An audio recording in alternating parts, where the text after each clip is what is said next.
Очите на нощта са две сърца, превърнали се в две дълбоки бездни.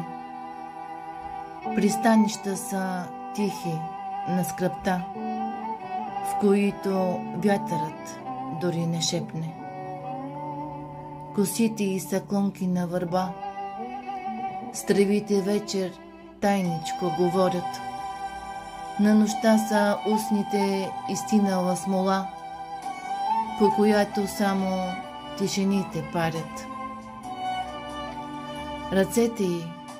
Ръцете й са птици две, избягали от утро делнично и прашно, и в техните пустинно пясъчни криле потъва всичко, и дори най-страшното.